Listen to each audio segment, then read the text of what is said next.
We are wearing Hawaiian attire.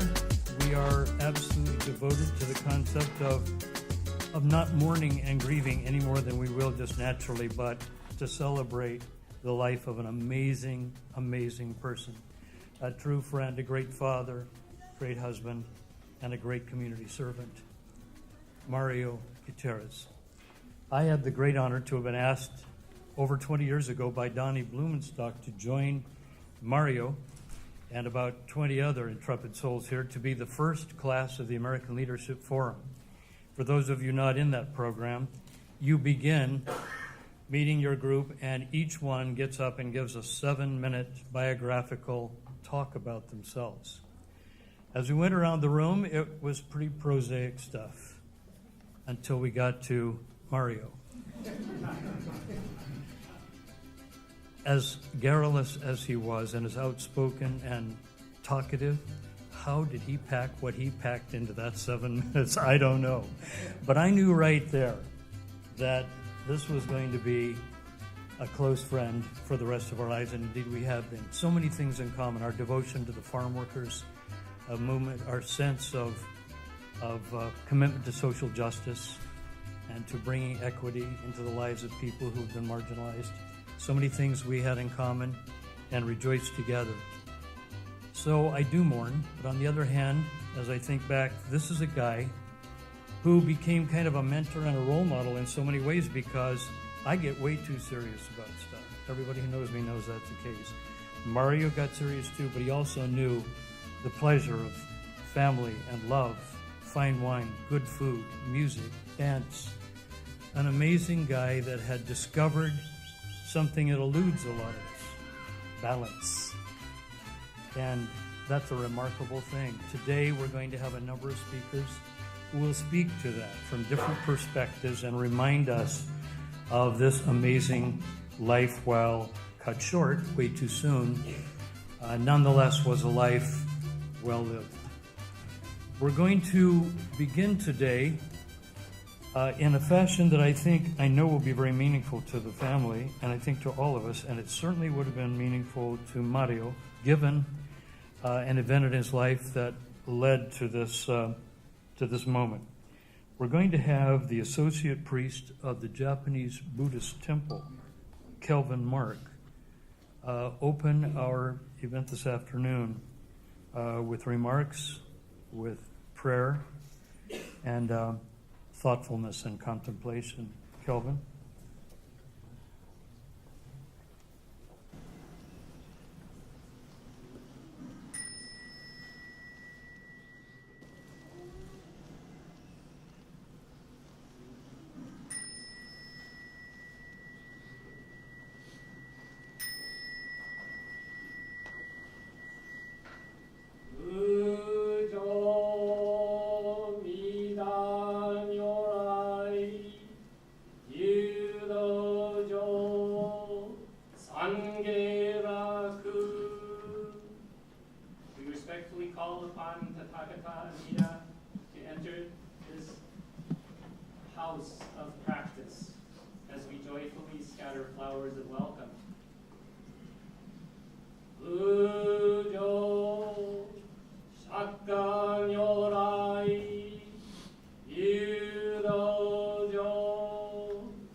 Of the 10 directions to enter this house of practice as we joyfully scatter flowers of welcome.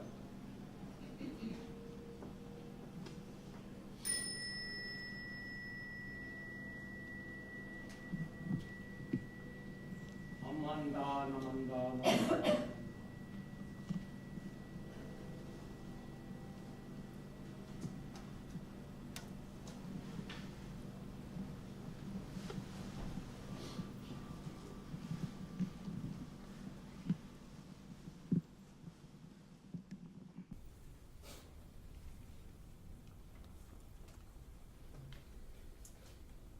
Welcome. We're here to thoughtfully remember Mario Francisco de la Caridad Gutierrez Garcia, who was born in Miami, Florida on January 17th, 1949, and who entered Nirvana at the age of 68, Wednesday, August 16th, 2017, at 10:05 in the morning, who is survived by his wife, Deborah, whom Mario married on May 7th, having celebrated 34 years of adventure together, and their loving children, Gavi and Pablo. Mario is given the Homyo, or Buddhist name, Ai Shin, meaning pure and caring heart.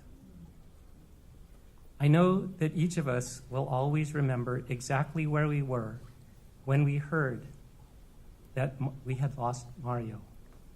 Since last Wednesday, it has been a time of disbelief for Mario's family, extended family, and friends. And in the past 7 days, we have come together again and again in total disbelief, unable to fully accept the reality that Mario is gone. Feeling, how can this be so? Asking, what has happened? Moving numbly through the day, feeling, is this just a terrible dream from which we cannot awaken? Thinking upon his early explorations, many of us may recall that Mario earned his undergraduate letters with the University of Miami. Seeing that a brighter and more caring future awaited him here on the left coast, Mario packed his few belongings and motored west, where he earned a master's degree in public health at Cal, later devoting his efforts to serve the Native American Health Service, first with the Bishop tribes in eastern Sierra Nevadas, and later the tribes of Northern California. It would be in such service that Deborah, while also serving the native tribes, California, would meet the love and adventure of her life. Mario Gutierrez. Still so young, at only 68 years of age, we cannot help but feel that Mario should have had many more years of life yet to fulfill. A beautiful daughter to walk down the aisle, a strong son to stand with at an altar, children who he knew in his heart would always make him proud, and hoping someday perhaps to have grandchildren to enjoy and to watch grow. I know that it just does not seem fair. I think we all tend to feel that youth is synonymous with life, and that the younger we are, the more we have a right to live. But in our minds, we know that this is not so. Our hearts are asking, why Mario? Why must we lose one still so young, so vital, good, kind, and caring, one who centered his life upon caring for others? Deborah told me that after visiting Myanmar in 1988, they felt as though they were wrapped in a blanket of kindness. And Mario felt that in his heart, Buddhism was a teaching and tradition that seemed to resonate within his core. And so, at Deborah's request, I am honored to be here today to honor Mario Gutierrez. We are taught in Buddhism that from the moment that we are born, there is no guarantee of even one day of life, that each day is a gift, not to be taken for granted. We know this, and yet it is so hard to let go. But for now, we must let go of any anger and try to feel no regret. And today, allow ourselves to just miss him and to mourn his loss with love and affection. The most fundamental teaching of Buddhism that we cannot help but contemplate when we gather in such times of loss is the teaching of impermanence. This teaching reminds us to awaken, to open our eyes, reflect, and see that in life, everything is constantly changing, that nothing is forever. It is to greet each day knowing that the wonder of life is interconnected with the nature of death, and that in living this moment, right now, is what is real and important. Each of us here know this truth of life, and in our minds, we know that nothing can last forever. We know that in living, it is inevitable that we must become separated from people whom we love. Yet in our hearts, we always wish that this were not so. And when we lose a relationship of love that we have had for a lifetime, when we lose our only father, when we lose our husband and best friend, the one person we have chosen to be our lifetime companion and with whom to build our life, to lose him so suddenly and unexpectedly, there is a pain and emptiness in our hearts that no words can begin to describe. The procedure that Mario underwent was one that we would never imagine to have such consequences. And although I know that Mario and Deborah prepared well for what would be his recovery timeline, they could not have been prepared to have him slip away Wednesday morning just 7 days ago. But I have come to know, when it comes to people whom we love, even if we had time, that deep in our hearts, we could never prepare ourselves to lose them. Not really. And where the love is real, so also must be our pain and sadness, and we must cry our tears of disbelief, for they are also our tears of love. Mario knew well the Buddhist reality of life's fleeting and unpredictable nature, having survived so many challenges and misadventures. He lived each day, every day, as completely as he could. He knew that when fully awake and with Dharma eyes open, we come to no conclusions about life's meaning, no explanations as to why things happen as they do.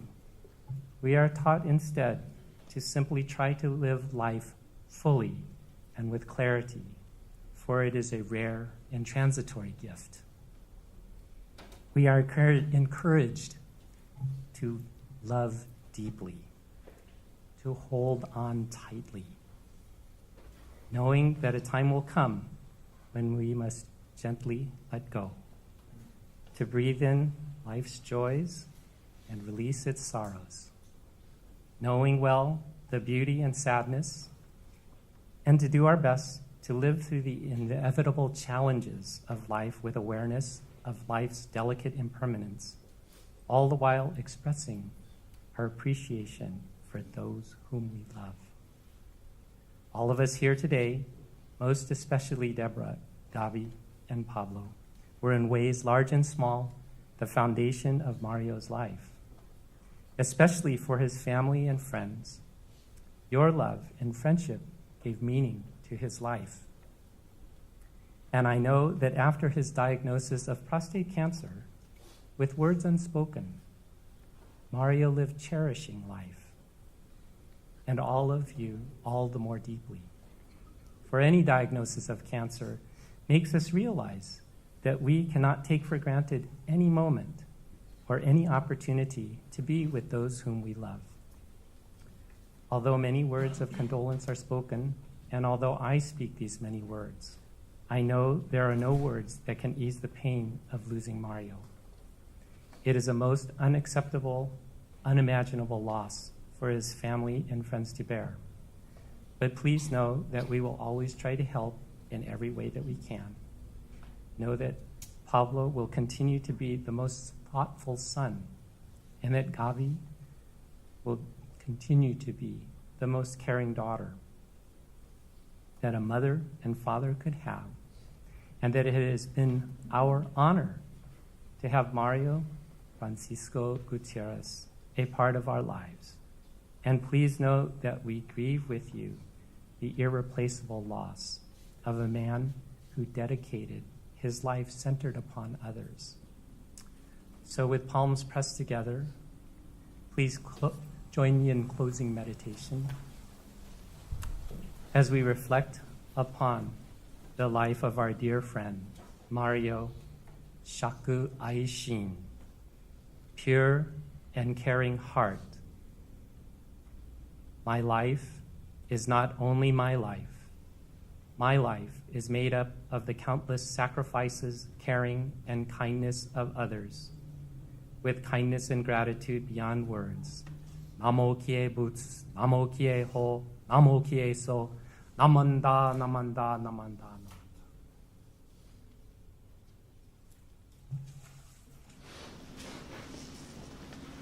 Thank you, Kelvin, for so beautifully and eloquently bringing us into this moment. Now we welcome to the podium Jim Crouch, former executive director of the California Rural Indian Health Board, a longtime friend and close collaborator. Jim.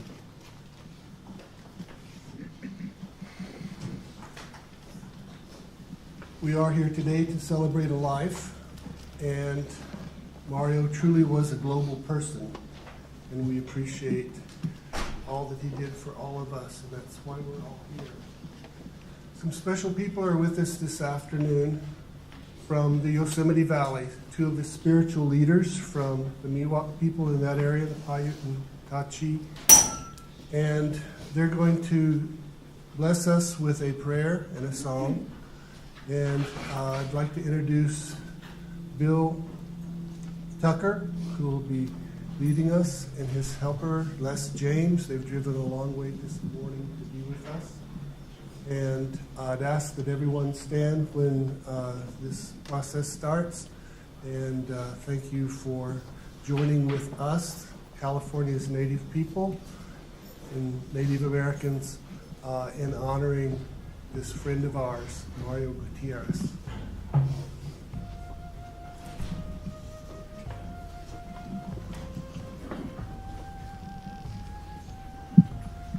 I'm Bill Tucker from Yosemite. Les James, he's from Yosemite, Mariposa, raised in Yosemite, originally from there.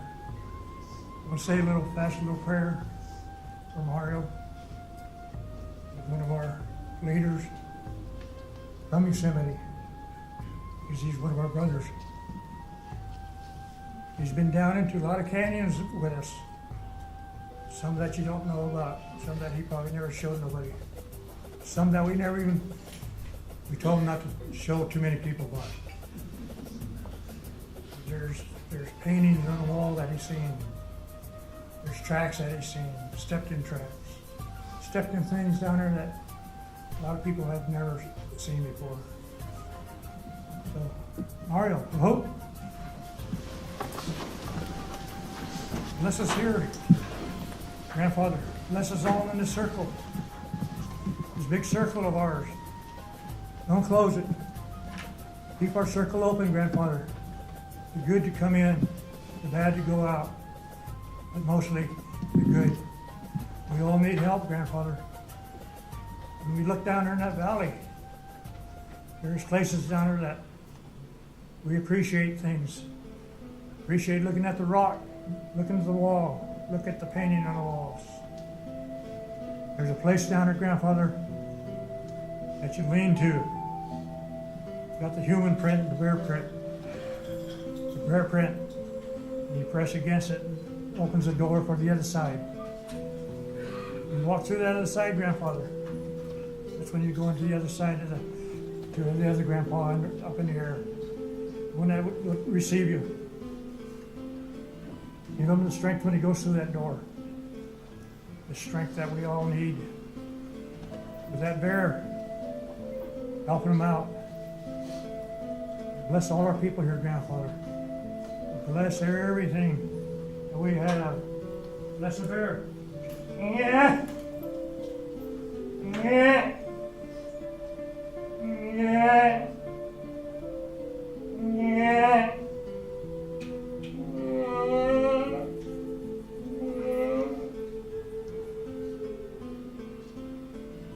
Bless his grandfather. No. Mr. James is going to have a song.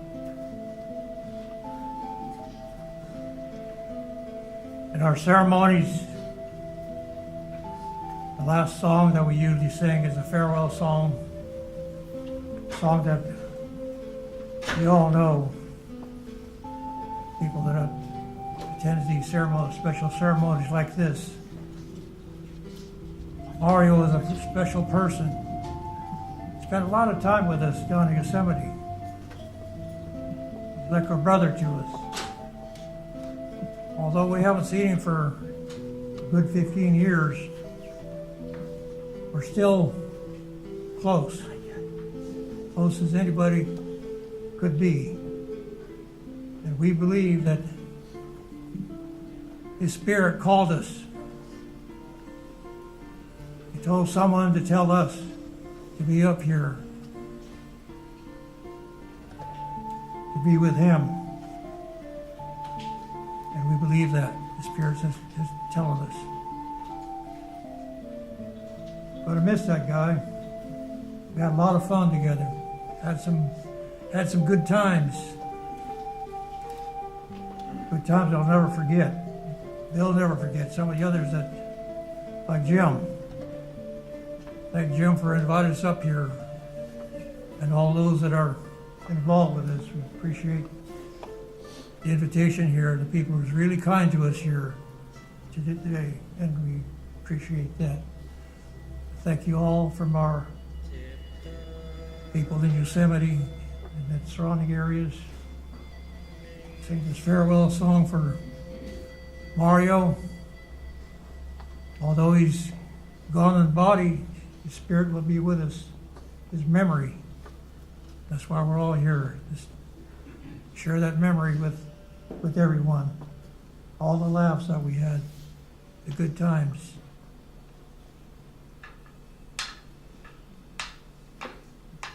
Tipana mai tahana mai sopo sina hinawa.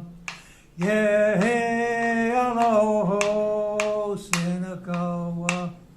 Ye aloho sinakawa. Tipana mai tahana mai sopo sina hinawa. Ye aloho sinakawa. Ye aloho sinakawa. Tipena mai tohana mai sopo sena herawa. Ye aloho sinakawa. Ye aloho sinakawa. Tipena mai tohana mai sopo sena herawa. Ye aloho sinakawa.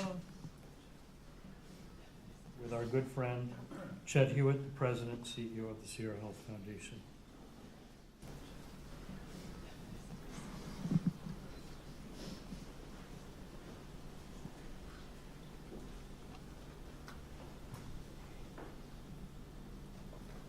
Always certain things in this life you're just never prepared for.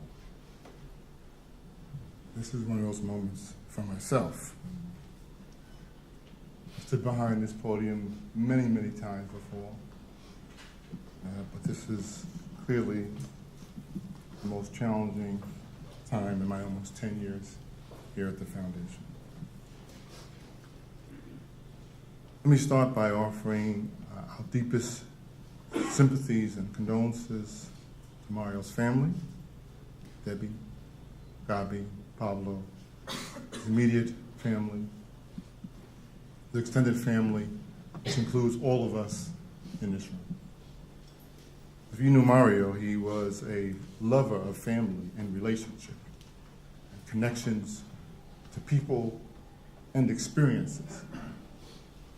And it was this love of life that I believe drove him to extraordinary levels of achievement in his professional life as well, because he truly cared about people, even folks whose names he did not know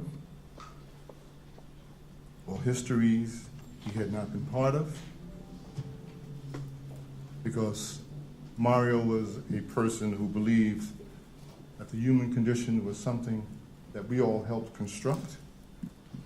And for communities and people who had been left behind, he made no bones about trying to do all he can to raise his voice for them. I want to say and offer my condolences again on behalf of not only the Sierra Health Foundation, but from all of our colleagues in philanthropy, some who are in this room, who knew Mario and had worked with Mario, from the nonprofit community who knew Mario and had worked with Mario.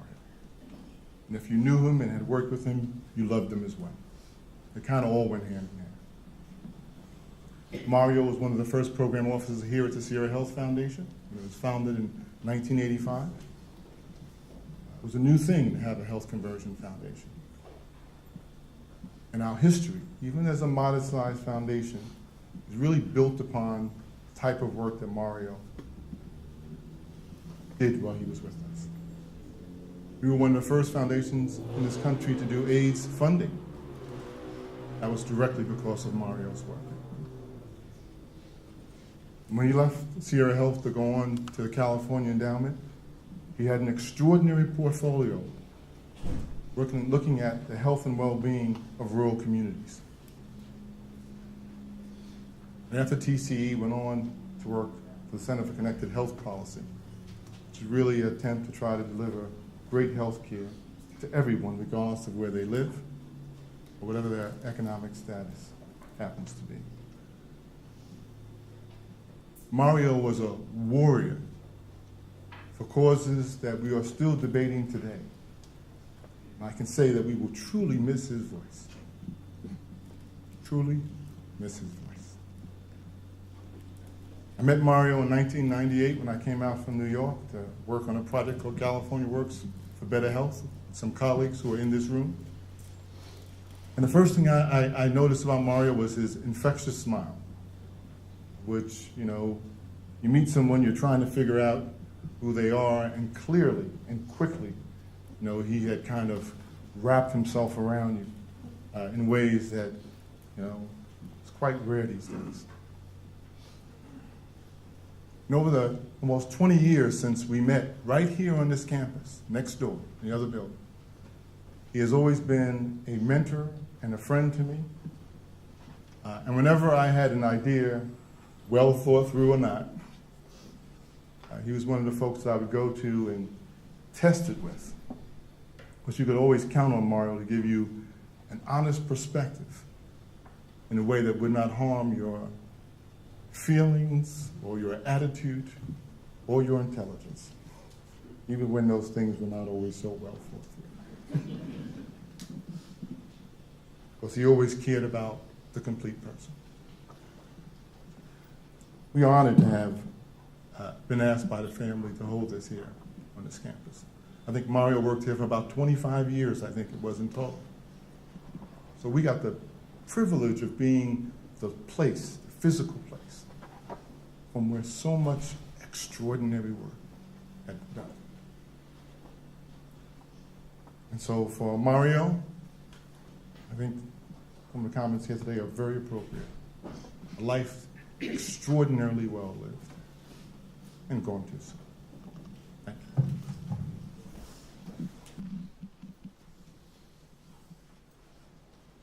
Good afternoon, everyone.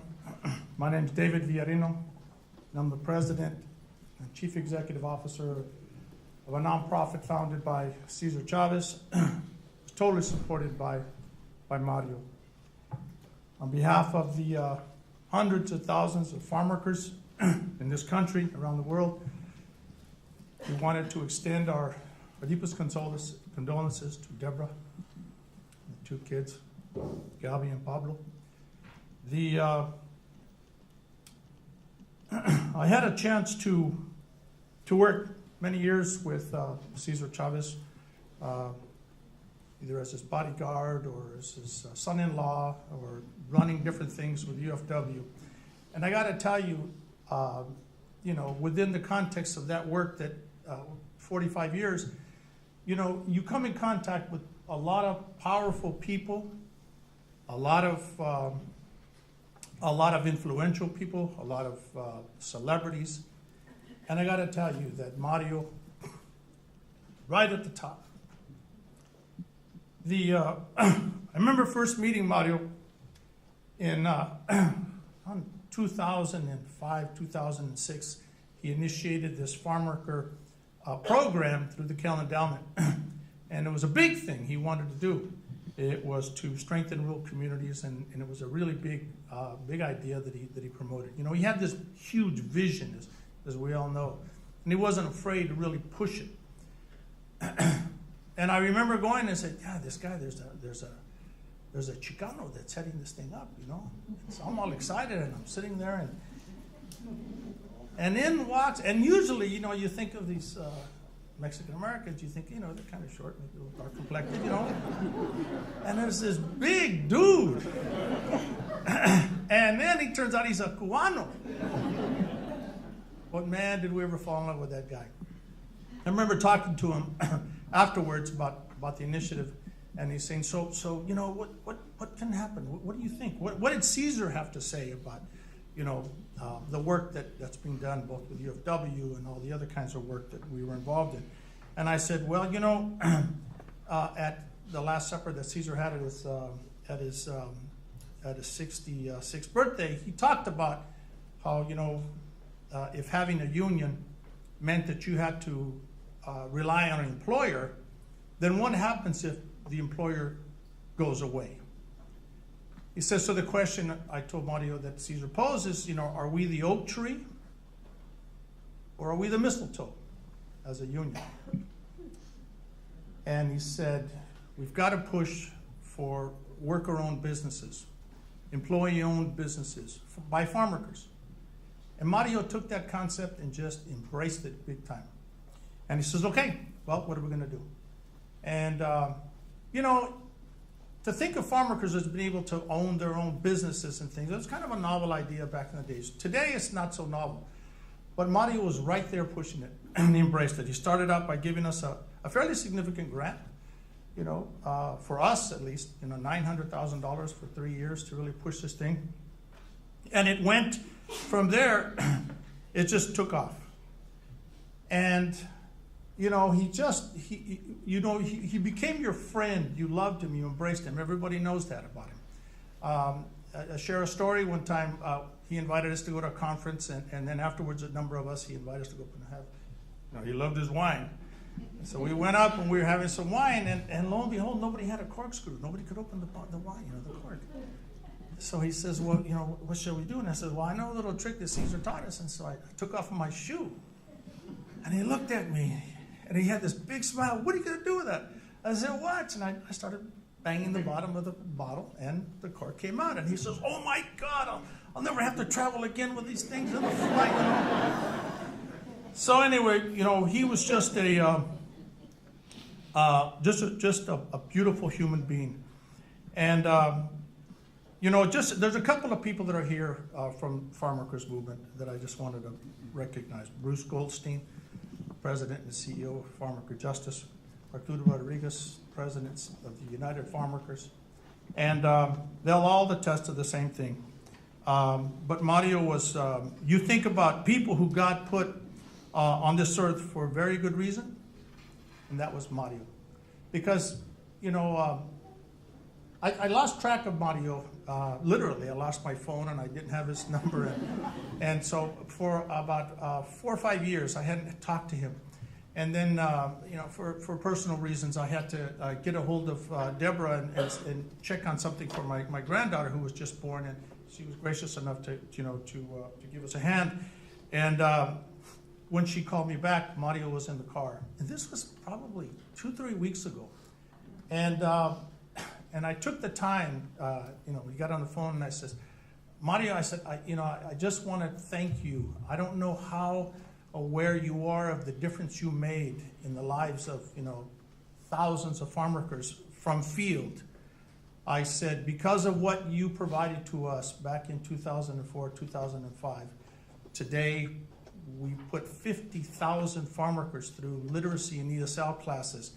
And not just these little things, we're talking 400 hours in a class. I said we now have a high school charter school for farm worker adults to get their high school diploma. I said we're now building towards working, teaching people to own their own businesses. And I said, and Mario, you're the one that really helped push this forward. because of your support. And so, there's a saying, there's a core value in the farm workers movement that I think is at, and it's called Si Se Puede. And, we were having a really tough time trying to figure out, what it is that we inherited from Caesar. And so it comes down to the following, that it's a personal and an organizational spirit that promotes confidence, courage, and risk-taking to serve others. And that totally encapsulates Mario. He had that Si Se Puede attitude. There was nothing that he wasn't able to accomplish, because he just had that in him.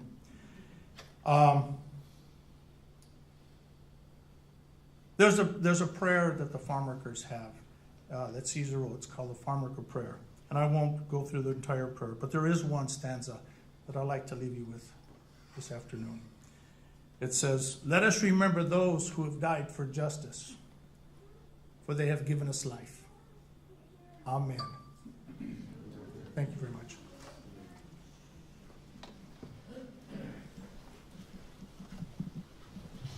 Good afternoon. I'm Mike McKeever. 15 years ago, my wife and I moved into a Curtis Park house 3 doors down from Debbie and Mario and Pablo and Gabi.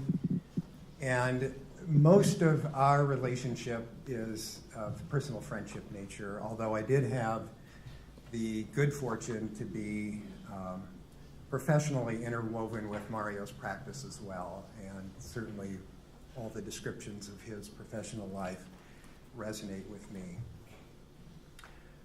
He was a wondrous, joyful, loving, magical human being.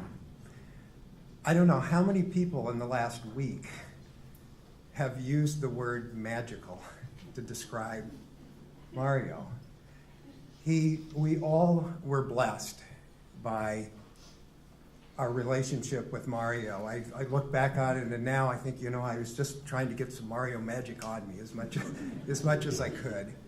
And we all know that for every one of us sitting here, there are scores of people in this community, state, nation, and world who are also blessed by being touched by Mario's magic.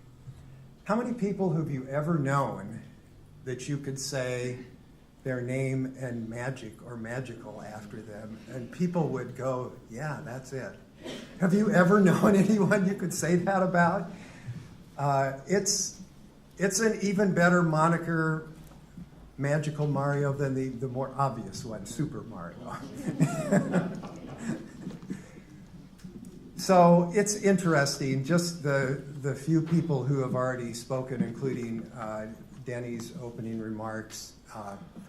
People who are authentic are easy to understand, and I think it's not complicated for any of us to describe who Mario is. And we could all tell stories forever about how wonderful that thing that he is. But I think of the two clear, obvious things. He loved life. It wasn't a conscious practice, discipline thing. It was natural. He loved life.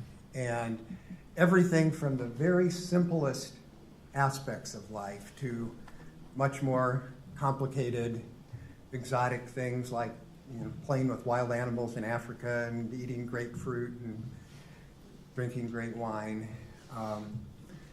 I remember the last time I saw Mario, I had heard actually from Debbie that he was having surgery, and I had not been able to see him and talk to him about it. And I was worried about how he was feeling about that. And by happenstance, my wife Nancy and I were out in the driveway getting in the car, and Mario and Debbie were driving by, headed to the airport to go to Finland and Shanghai, wherever.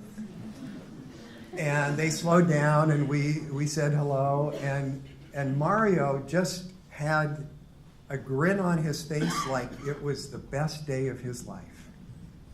And I remember, I'm so happy I was in this moment, I remember stopping and thinking, wow, given what I know he's coming back to when he returns, the fact that he's in that moment and has that Mario grin on his face, I said to myself literally, that is a special man.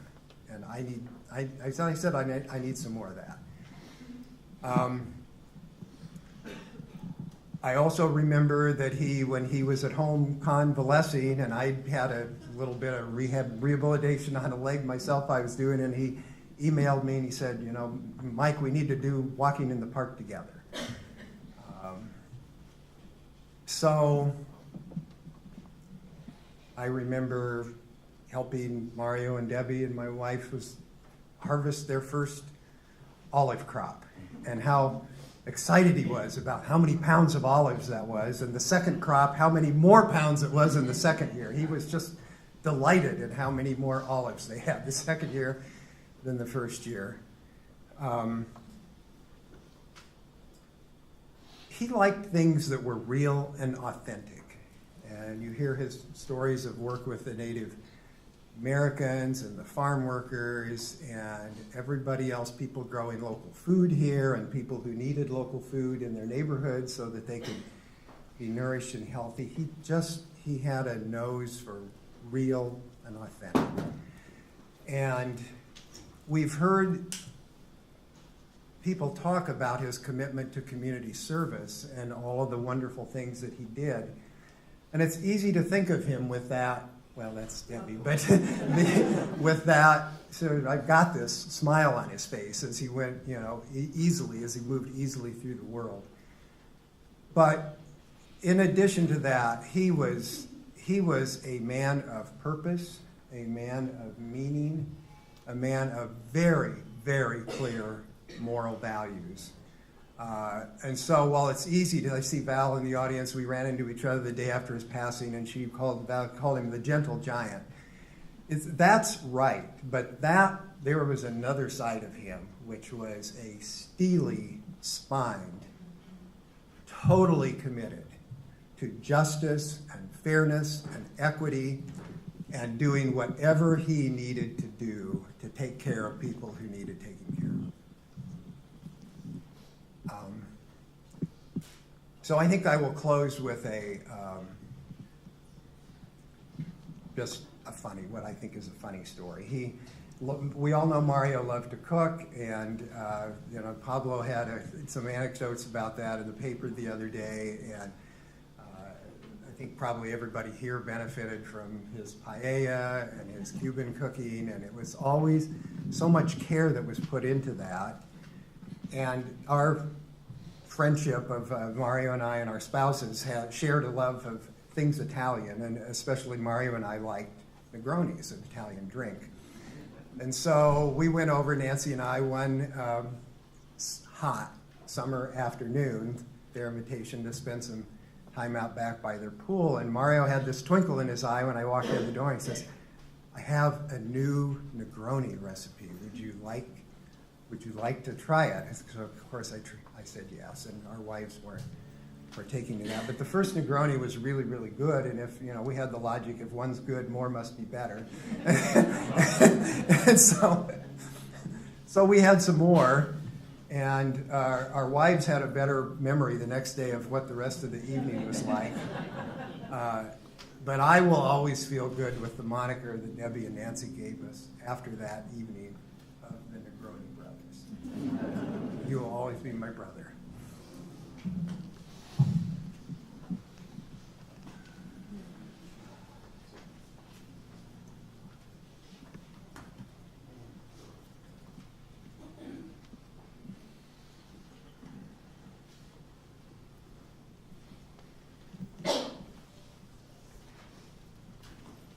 Good afternoon. Everyone has been so eloquent in stating all of the many attributes that we know that Mario possessed. And I can only echo those. I first met Mario in the early 1980s.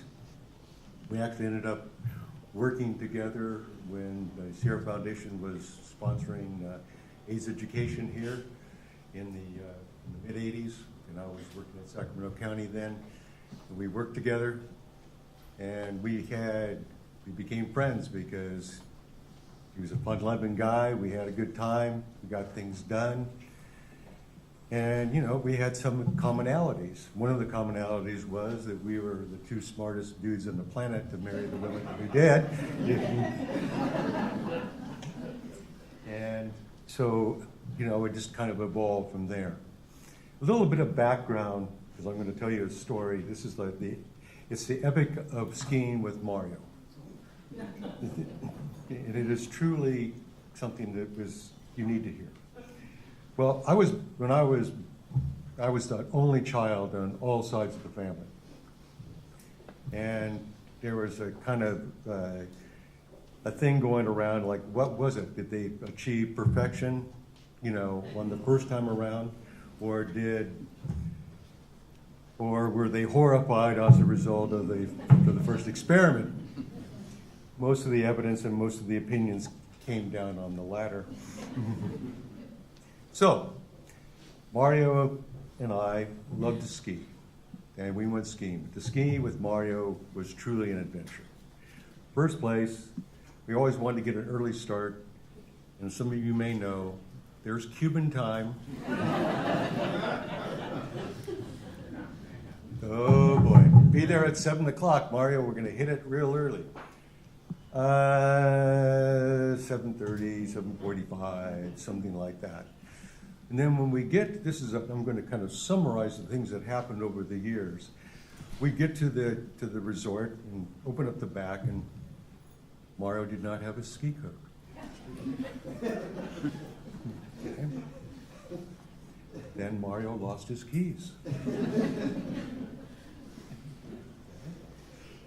And then we get up to the ski, you get on the gondola, he didn't have his ski pass. On the way to the gondola, he dropped a glove, in which we only had one glove. Okay? And then when he did bring two gloves, he brought Debbie's gloves, which were slightly smaller than the giant paw that we know engulfed him. So then we get off the gondola, and then he had to adjust his boots. Okay, I think we're all ready to go. I gotta go pee. Jeez Louise. But it was always with a smile. And it was just such a great time we had. And it was the thing that I prized the most, was I was able to capture him in the car for 2.5 hours there and back, which we solved many problems of the world, including what wine we were going to have and what we were going to cook when we got home. But it was just such a joyful time for me.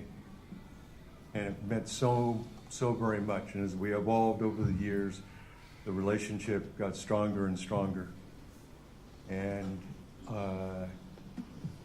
in the last little thing, there's two things I want to say. That the culmination of the skiing experience. Mario went skiing with a good friend of his named Kurt Wimmer, and they met at North Star. And it was a perfect day. 20 degrees, blue sky, 2 inches of powder. Things were great. Okay, they had a fabulous time. They get in the car, come home, and he can't wait to tell Deb what a great day he had skiing. By the way, she was working.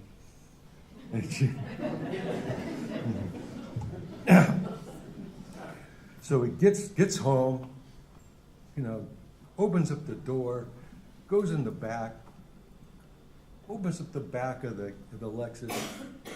He forgot his skis.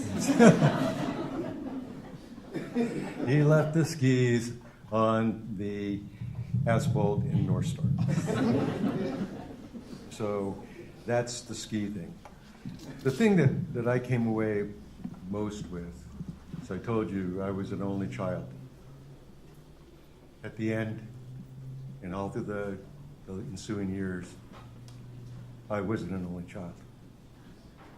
He was my brother. And God bless him. And thank you.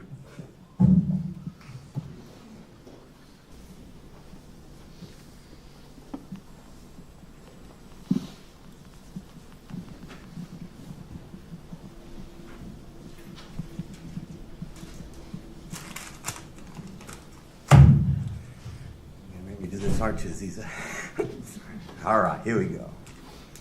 I wrote a few notes because the other day a reporter from the Sacramento Bee called me and said, I just wanted to know if you had a couple of anecdotes about your brother. I said, honey, you ain't got that kind of time. So we talked a little bit. And anyways, I have a few, but honestly, it would have been a book this big. So first of all, I want to thank you all. Thank you all for coming. It's an honor. As you know, my name is John Gutierrez, proud to be Mario's brother. Okay. This week, I've heard of all the beautiful things that my brother has done and accomplished. And boy, has he. It's evident by this room. But I'm sorry, the biggest accomplishment that he ever had was being my brother. Wasn't easy, trust me. My brother's 6 years older than me, and he treated me like his little brother. He was always good, making sure that I was living life to the fullest and enjoying all the things that he could. And so there was a lot of firsts with my brother. Sometimes to the irritation of my mom. One of the first that I gotta say was my first concert that I ever been to was I was 11 years old. And we went to see the Doors. If you saw the movie, yeah, that was that concert. Coming home and telling my mom how that concert was a joy. And I asked my brother, do they do that at all concerts? I don't know. Yeah, he took my first baseball game. Oh, are you kidding? See the Yankees. We used to go to Miami Stadium, and the Baltimore Orioles had their spring training there, and our favorite team was the Yankees until he came out here, and all of a sudden he's a Giants fan. I don't know what happened there, but we used to go see the Yankees, and it was the days of Mantle and Maris and the really, historic Yankees. And my brother used to, we used to go outside, right, Peter? We used to go outside, and we would get autographs, and they would have the bus and the window open for the bus, and you can hand up your autograph book, right? That wasn't good enough for my brother. He got me up there, and I'm sticking my hands in the darn bus there with everybody. So he was always making sure that I was front and center. Took me on my first trip to Mexico, which was, as you can imagine, was probably pretty crazy. His sense of direction wasn't the best, but we made it. I think we were going to Rosarito and ended up in San Quintin, but it's okay. First In-N-Out burger at the first In-N-Out in LA, which was that was a biggie. And most recently, we went to Kauai. Obviously, it's his favorite island.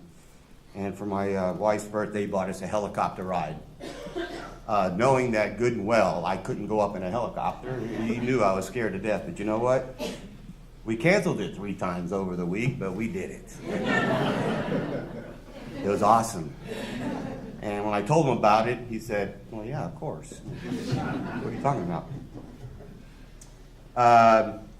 But let me tell you, being the best big brother, as he was, came with a price.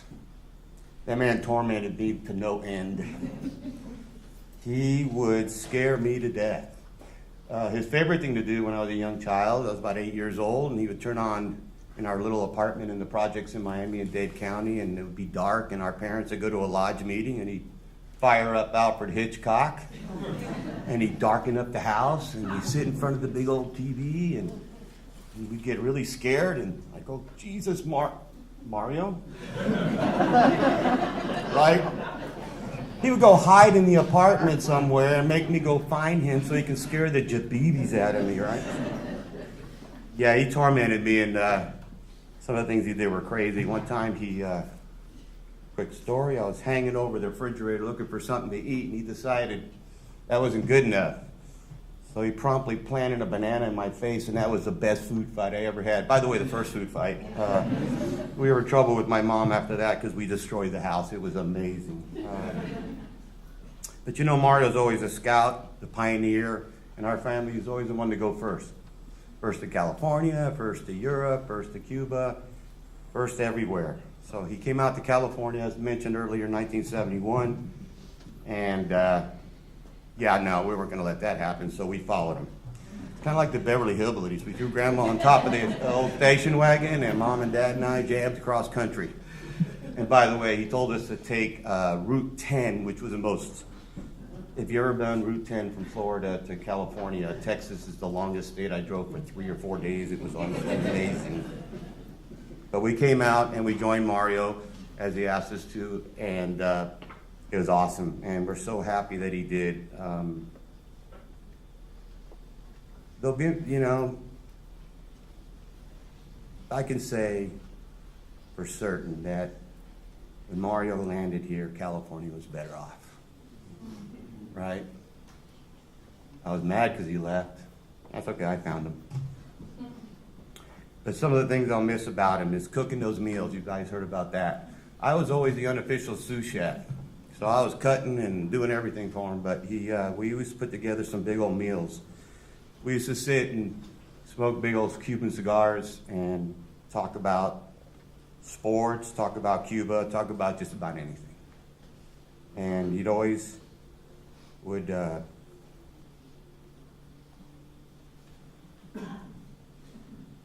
he would always make me a cafecito for the road, making sure I stayed awake. Boy, could I use one now.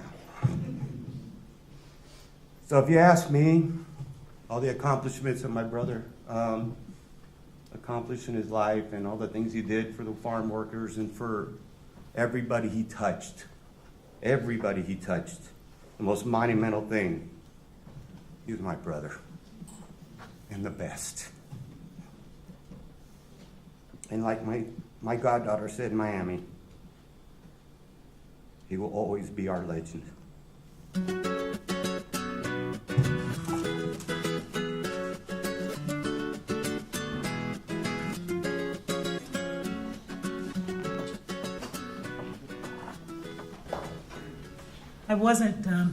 My name is Aziza, and I wasn't going to speak today. And Deb said, you have to because it's only guys up there.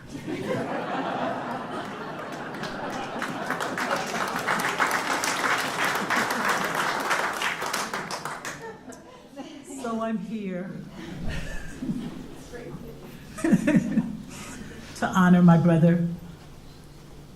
I'm from the East Coast, and I always thought growing up that you had to pay for love. If you wanted love, you had to pay for it. And I moved out here, California, and met Deb first. We were roommates. I had a big house in a little tiny town called Potter Valley, up in Mendocino County, and I was in the throes of a divorce, and my ex-husband was a doctor. And I happened to be looking through the newspaper one day, and I saw this ad, new doctor in town looking for a place to live, must have room for ornamental and vegetable gardening. And I thought, good, another doctor. That's just what I need. And I called and I said, may I speak to Dr. Johnson? And she said yes, and my first thought was, oh no, not a woman. But she came over and I think about 2 days later moved in, and we've been together ever since. And she called me from work one day and said, we're having company for dinner. And I said, great. And she brought Mario. And we've been together ever since. It's been over 35 years. And Mario taught me that you don't have to pay for love. That you love, and that's the pay. And the more you love, the more love there is. It's really great that I've been able to, blessed, and been able to choose my family. And they are the family I've chosen, all of them. All of the crazy Cubans, the Johnsons, crazy Johnsons. My son and I have had just a wealth of love from these people, and we're so glad to be a part of your lives. You know that. I don't have to tell you that.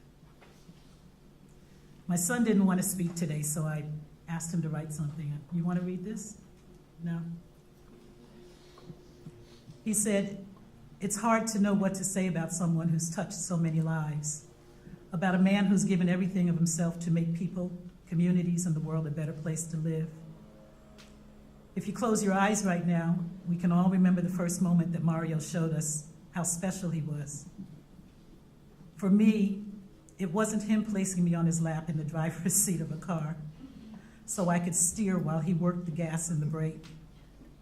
It wasn't the afternoon he spent 2 hours teaching me how to throw a split-finger fastball and a slider in the backyard.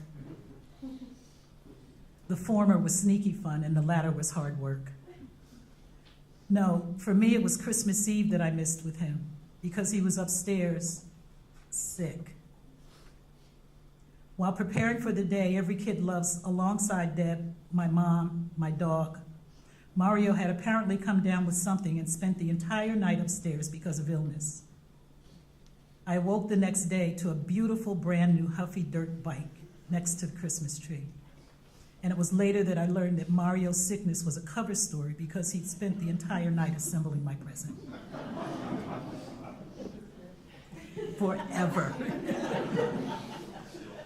This man, this still new addition to my life and my world, took the time to put together the best Christmas gift I'd ever received. At that moment, he was a hero, and later in life, I'd come to realize that that heroic act paled in comparison to the amazing things he did every single day. Whether you're 7 or 8-year-old boy in a small farm, town, president and CEO of a company, or the governor, Mario treated you like you were the most important person in the room, because in his eyes you were. He not only had a love and a passion for life, but a love and a passion for people. He wasn't just the best husband, father, and brother. He was the best friend that this world has ever known. And we are all better because of him. I think we all feel that way.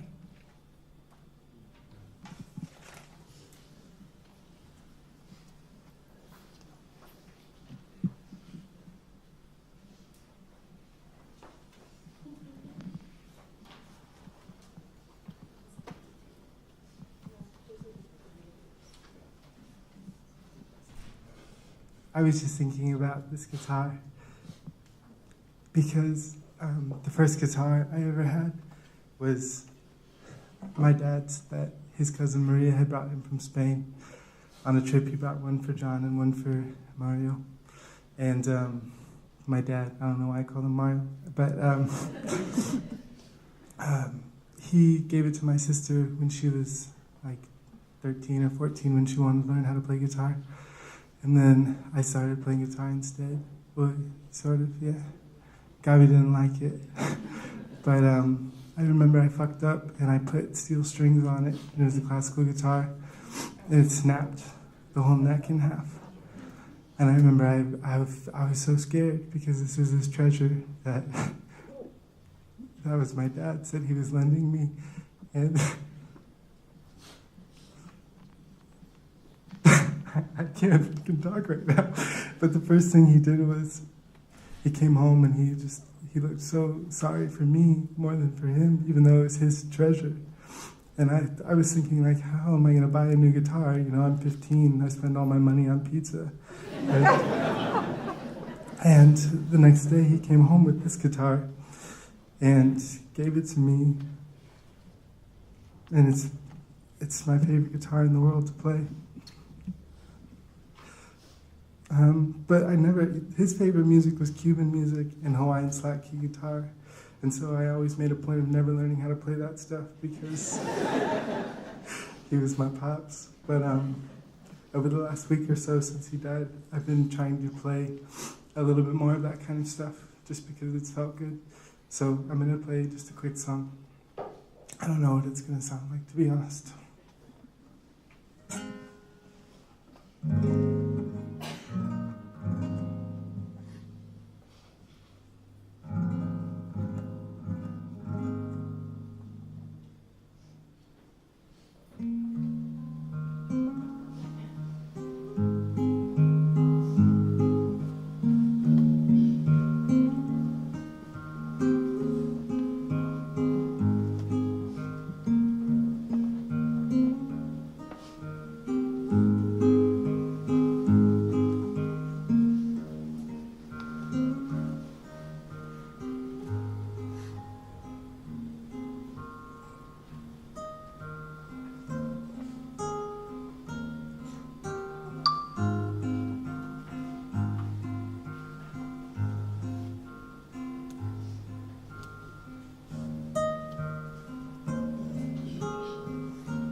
I wrote some things.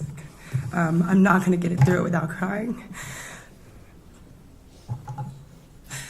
But my dad never let me be ashamed of crying in front of him, so I'm not going to hold it back.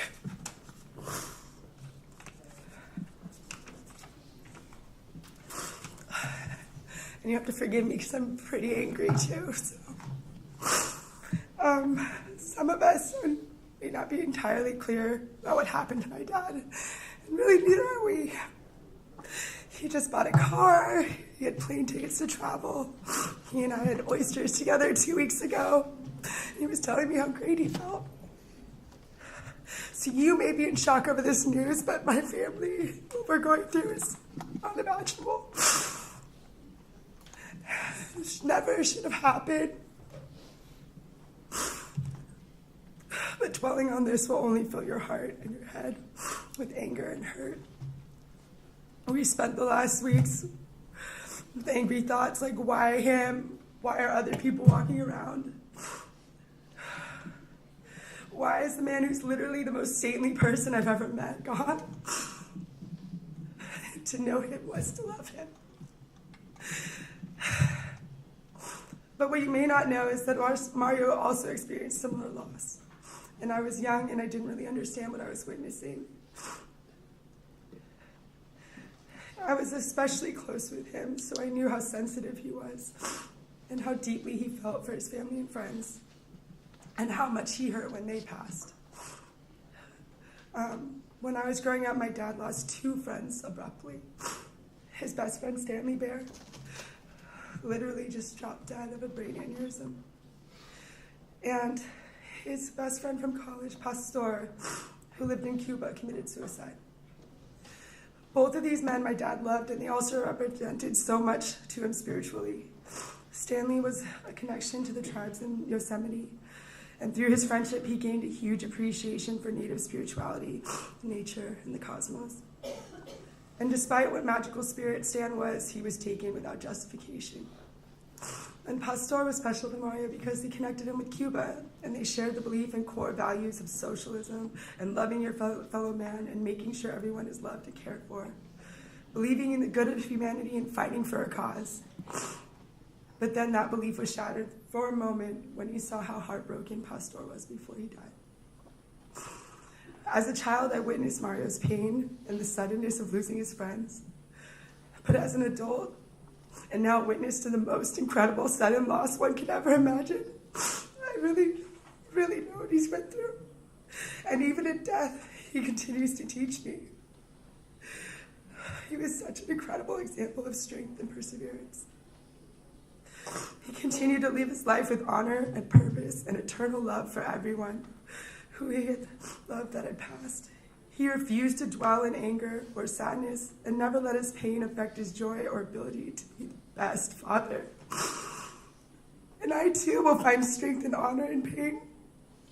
And I will use this tragedy to fuel our family's future greatness and stronger bond. Watching the eclipse this week was especially sad without him. Sometimes the light in our lives is eclipsed by uncertainty, unknowing, darkness, and loss. As we watched the moon envelop the sun, I felt like this was Papa showing me that we cannot resist these times. Shifts are natural and cyclical. We can choose to remain in darkness or accept the hard teachings life throws at us and let our light shine. That was Mario's way, to always have open eyes and an open heart to the messages of the universe. When we were in Cuba last November, my cousin Nina and I were sharing stories about how we felt connected to our abuela, his mom, who passed a few years before. And not only did Mario cry with us when we spoke of feeling her with us, but the next day he took a photo of a rainbow shining down on her favorite cathedral in Havana. He was so excited because he knew it was her speaking to us, that it was not coincidence, and we all felt it. Please do not deny the moments in your life that connect you to love. Do not be shy to say you feel the presence of those who are gone. When I arrived in the hospital a week ago, it was already too late. He had passed. But the moment I saw him, I jumped on him.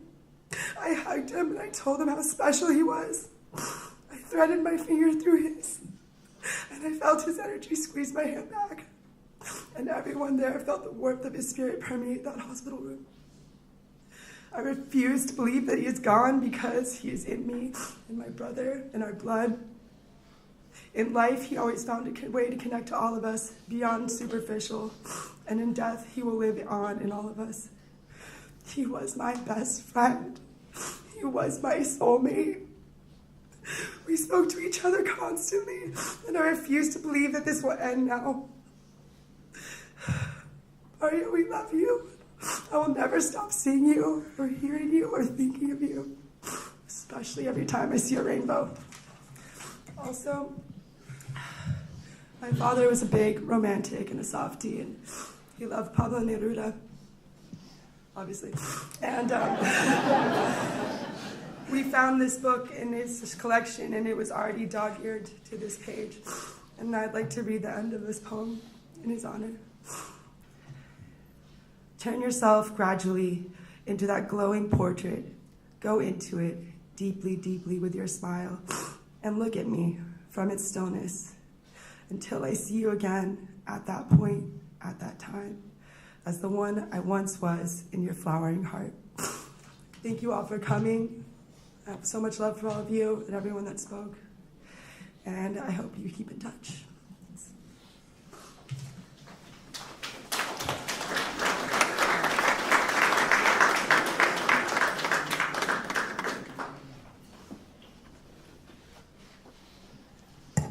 Thank you so much. I know how difficult that must have been. And my suggestion now is that you take your program with what must be one of the most beautiful pictures of our friend Mario ever taken. Just take a look at that picture, and let's end with a moment of silence for our Mario.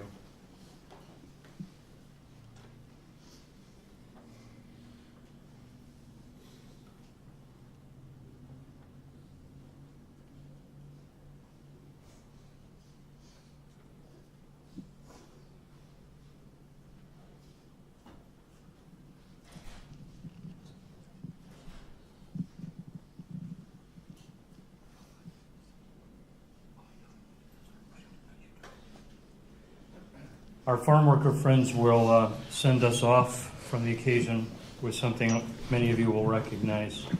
Please. There's a tradition in the farm workers movement that was adopted from the Cuban Revolution, but on offending plate. But it's an applause. And it starts off slow, and it builds to a crescendo. I'd like to ask you all to join together in sending Mario off with a farm worker applause. And in the end, we're going to say his name. So we'd like everybody to say Vicente. Join me, please.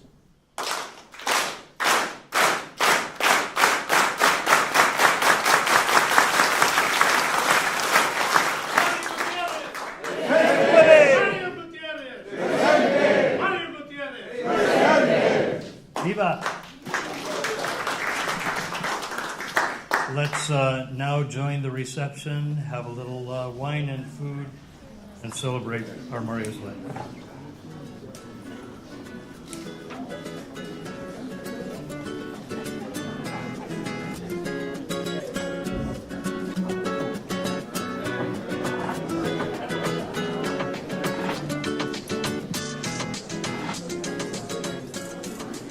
Witnessing his life story here today, I realized that in many ways, though I didn't know him as well as many others, he really epitomized what is a life well lived. This passion, this accomplishment, but this joy. And somebody said it early, this healthy balance that we all strive for. 68 years, wow. I mean, by those pictures and by the way he was loved, and he achieved that and more. And, it's a lesson for all of us, that old live life to the fullest. We just saw that epitomized. And our city, the city of Sacramento, the city that he loved, the city that he made his home, the city where he raised his family, is grateful for all that he did, and we're going to miss him very much.